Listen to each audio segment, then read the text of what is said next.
Good morning, friends. Today we are going to learn the second part of our one act play. The name of this one act play is The Welcome.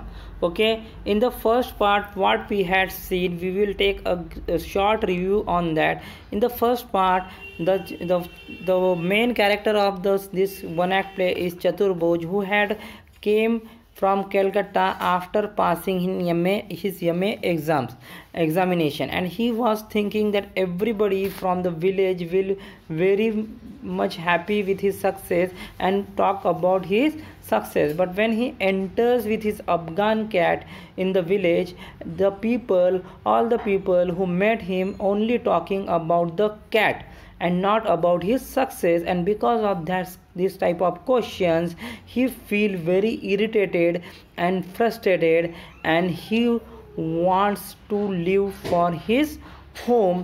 And आपण बघितलं आहे पहिल्या पार्टमध्ये मित्रांनो कशा पद्धतीने चतुर्भुज हा आपल्या एची एक्झाम पास करून तो गावात येतो, आणि ज्यावेळेस त्याला गावात आल्यानंतर असं वाटतं की सर्व गावातील लोक त्याच्या यशाबद्दल बोलतील, त्याला मान देतील, त्याची तारीफ करतील, पण तो येताना सोबत एक अफगाण मांजरेला घेऊन येतो, आणि गावातील सगळ्यांसाठी तो एक आश्चर्याचा विषय ठरतो, आणि सगळे व्यक्ती फक्त त्या कॅटबद्दल बोलतात, आणि त्याच्यामुळे चतुर्भुज पूर्णपणे वैतागून जातो आणि तो शेवटी आपल्या घराकडे निघून जातो, असं आपण पहिल्या भागामध्ये बघितलं होतं. आता now we will going to see the second and last part of this one act play. The one act play is written by our great legendary writer, poet, musician, philosopher Rabindranath Tagore. ठीक है, तो चला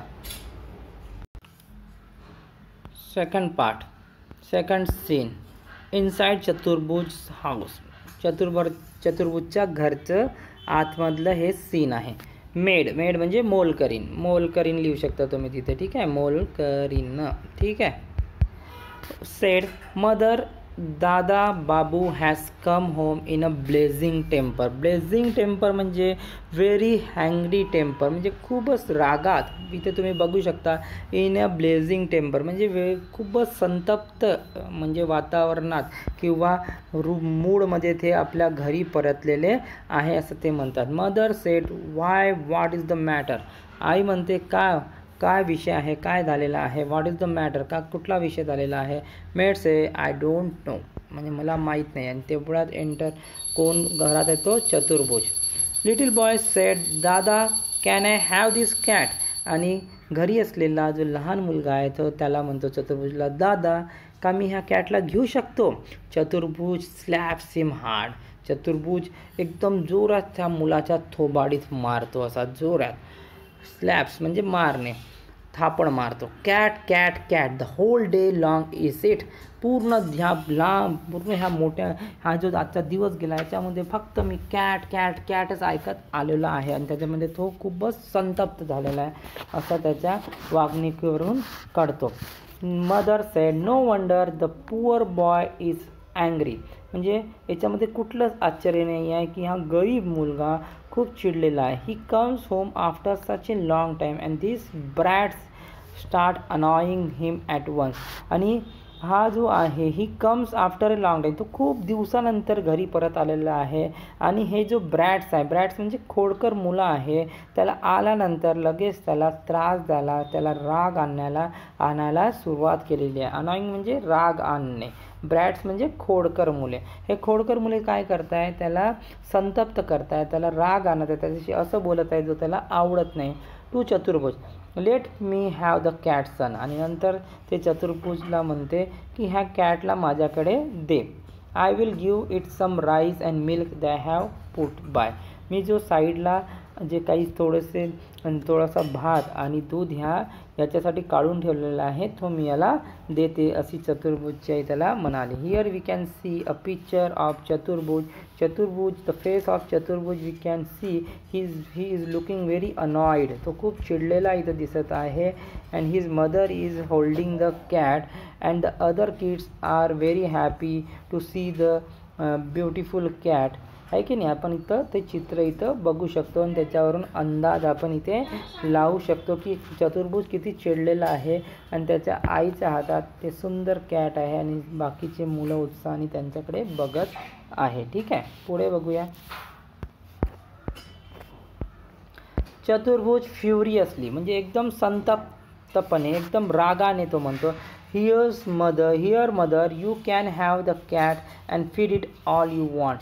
हे तू cat घे आणि तुला पाहिजे तेवढं तिला दिवसभर चार. Feed it all you want, जेवढं तुला वाटते तिला चारत बस. I shan't stop to eat, मी आता इथे जेवायला थांबणार नाही आहे. I am leaving at once, मी आत्ताच निघून चाललेला आहे. मी आता जेवायलासुद्धा थांबणार नाही आहे आणि मी आत्ताच निघून जाणार आहे, असा तो आईला म्हणतो.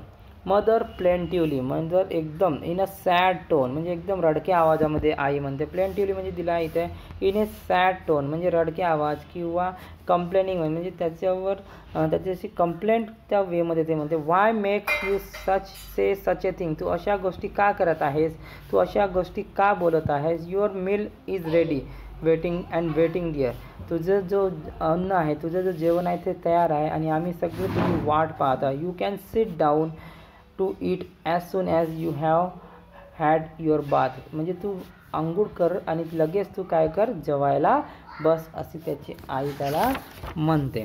ठीक आहे, पुढे बघूया. Chaturbhuj said no I am living, तो म्हणतो नाही मी आता निघणार आहे. यू आर ऑल क्रेझी, तुम्ही सगळे वेडे झाले आहे. About cats in this part, म्हणजे ह्या भागामधले असलेले ह्या मांजरेबद्दल तुम्ही सगळे काय झाले आहे, वेळ झाले आहे. No one care for man of worth,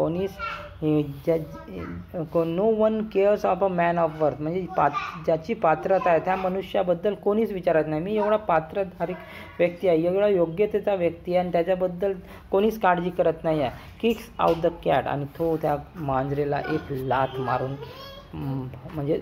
मारून दूर सरकून देतो. अंट म्हणतो, जो अंटी आहे त्याची, ते म्हणते डोंट हर्ट द कॅट, त्या जो कॅट आहे त्याला कोणतंच नुकसान पोहोचू नको. She had done any harm, तिने तुला कुठलंच नुकसान पोहोचलेलं नाही. She had done any harm, तिने कोणतंच नुकसान केलेलं नाही. Chaturbhuj said when it comes to a cat you are all heart but when you have no pity for human being, म्हणजे जेव्हा कॅटची बारी येते तेव्हा तुमच्या मनात तिच्याबद्दल, सर्वांच्या मनात तिच्याबद्दल सहानुभूती येते, पण जेव्हा मनुष्याची बारी येते तुम्हाला त्याच्याबद्दल कुठलीच तुमच्या मनामध्ये दया येत नाही, असा चतुर्भुज त्या आंटला म्हणतो. म्हणजे त्यांचे जेव्हा बघतो की चतुर्भुज त्या मांजरीला लाथ मारतो त्यावेळेस त्या आंटी म्हणते याला लाथ नको मारू, कारण की हिने तुला कोणतंच नुकसान पोहोचलेलं नाही आहे. त्याच्यावर चतुर्भुज असा बोलतो. The little girls looking at come and see uncle Hari, uncle हरीला म्हणते बघा अंकल या आणि बघा. What a big fat tail, म्हणजे पहा ह्या मांजरेची किती लांब अशी मोठी अशी काय आहे शेपूट आहे, त्याला बघा. हरी म्हणतो हुज टेल, चतुर्भुज. हरी म्हणतो कोणाची शेपूट, चतुर्भुजची का, खूप लांब आहे का. चतुर्भुज त्याला वाटते की चतुर्भुजची शेपूट आहे का जो एवढी लांब आहे. गर्ल म्हणते नो द कॅट, नाही हे त्या कॅटची जो शेपूट आहे ते लांब आहे, असं तो म्हणतो. आता आपण सीन 3 कडे वळूया. ऑन द रोड एंटर्स चतुर्भुज bag in hand with the cat. आता रोडवर पुन्हा तो सडकेवर दिसतो आणि तो प्रवेश करतो. त्याच्या हातात एक बॅग असते विदाऊट द कॅट, पण ह्यावेळेस त्याच्या हातामध्ये जे कॅट तो गावात येतो त्यावेळेस आणतो ते आता त्याच्या हातामध्ये नसते. Sadhucharan sed wears the cat of yours, तुझी ती मांजर कुठे गेली आहे. चतुर्भुज सांगतो इट इज डेड, ते मरण पावलेली आहे, ते मेली आहे असं सांगतो तो. साधुचरण सेड हाऊ सॅड, किती दुःखाची बाब आहे. हाऊ डिड इट हॅपन, हे कसं काय घडलं, कशी ते मरण पावली असं साधुचरण विचारतो. चतुर्भुज म्हणतो इरिटेबली म्हणजे पूर्णपणे वैतागून तो म्हणतो, पूर्णपणे त्रस्त झाला असतो त्या प्रश्नामुळे. पण तो म्हणतो आय डोंट नो, मला माहीत नाही कशी ते मेली, तर मला त्याच्याबद्दल काहीच करायचं नाही आहे. परण, मग तेवढ्यात तिथे परण येतो. Paran said hello what happen to your cat, Paran म्हणतो तुझ्या कॅटसोबत काय झालेलं आहे. चतुर्भुज पुन्हा म्हणतो इट इज डेड, ते मरण पावलेली आहे, तिचं डेड झालेले आहे. तर परण म्हणतो नो रिअली, खरोखर असं झालं आहे. हाऊ, कसं घडलं हे? खरोखर त्याला विश्वास होत नाही की कॅट मरण पावलेली आहे का. Chaturbhuj said the same way all you will die. म्हणजे Chaturbhuj said the same way all you will die by swinging at the end of the rope. म्हणजे त्याच पद्धतीने जसे सर्व तुम्ही मरणार आहात. तुम्ही कोण? गावकरी. तो गावकरींना शाप देतो जसे तुम्ही सर्व मरणार आहे. स्विंगिंग म्हणजे लटकून. कशाला लटकून? त्या रोपला म्हणजे दोरीला लटकून तुम्ही कसे स्वतः फास्ट घेऊन मरणार आहे तशीच ते कॅट मेली असं तो चिडून म्हणतो. Paran said good boy he is positively furious. Paran म्हणतो good gods he is positive. देवाला म्हणतो हा खरोखर खूपच संतापलेला आहे, खूपच चिडलेला आहे. त्याच्या बोलण्यावरून असं दिसतं आहे की हा खूपच चिडलेला आहे. अ स्वान ऑफ अर्चिन. स्वाम म्हणजे इथे काय? एक गोडका. कोणाचा? अर्चिन्स म्हणजे जो उन्हाळ मुले असते ना त्यांचा जो ग्रुप आहे, गोडका आहे, तो चतुर्भुजच्या मागं धावतो, क्लॅपिंग टाळ्या वाजवतो, अगं त्याला टीज करतो म्हणजे चिडवतो. विथ हिम अँड क्राईज आणि जोरजोरात ओरडतात. अ पुसी कॅट करून त्याची मजा ते मुलं घेतात. स्वाम म्हणजे नॉयसी ग्रुप म्हणजे गोडका. इथे आम्ही पाहू शकतो खाली स्वाम म्हणजे नॉयसी ग्रुप. पॉझिटिव्हली म्हणजे खूपच. पॉझिटिव्हली म्हणजे गुड म्हणजे खूपच तो देवा हा चिडलेला आहे असं तो म्हणतो. अ स्वाम ऑफ अर्चिन्स रन्स आफ्टर चतुर्भुज. Adapted from the translation of a play. आणि हे जो ट्रान्सलेशन आहे ह्या खेळाचे एकांकिकेचे ते कशातून घेतलं आहे? रवींद्रनाथ टागोरच्या ह्याच्यातून घेतलं. So this is adapted from the translation of a play, and hope everybody had enjoyed this play, because we had seen that how in this play the Chaturbhuj has totally furious and irritated about the same question about the cat, and at last he told the whole village that the cat has died, and as the cat has died, you all the people of village will going to dead by swinging at the end of the rope. In this way we had seen this play, and now I want to give you some questions. Is the cat really dead. म्हणजे ते cat खरोखर मरण पावली होती? हा प्रश्न तुम्हाला लिहायचा आहे. Why do the urchin tease Chaturbhuj. का बरं ते अर्चिन जे उन्हाळ मुलं होते ते त्याला चिडवत होते? ह्या प्रश्नाचं उत्तर लिहायचं आहे. मग मागे यायचं आहे. हू इज दादा बाबू. दादा बाबू कोण होते?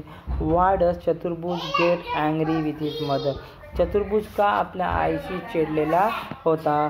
असं सगळे प्रश्न त्यांना विचारण्यात आलं. तर ह्या प्लेमध्ये या एकांकीमध्ये आपण मित्रांनो काय बघितलं आहे? तर आपण बघितलं आहे कशा पद्धतीने तो या जो चतुर्भुज आहे तो पूर्णपणे वैतागून गेला होता. जेव्हा तो परत आला होता त्याची एक्झाम MAची एक्झाम पास करून त्याला असं वाटलं होतं की गावातील लोक त्याची खूप प्रशंसा करतील.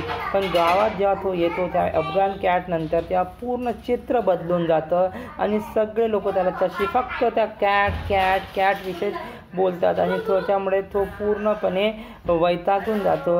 आणि because of his irritation he don't want to talk with any type of people. तो कोणाशीच त्याला अशी बोलूशा वाटत नाही. शेवटी त्याची जो मेड आहे त्याची मोलकरीण जेव्हा तो घरी परततो तेव्हा तो बघतो की तो पूर्णपणे चिडलेला आहे आणि तो तसंच त्याच्या आईला सांगतो.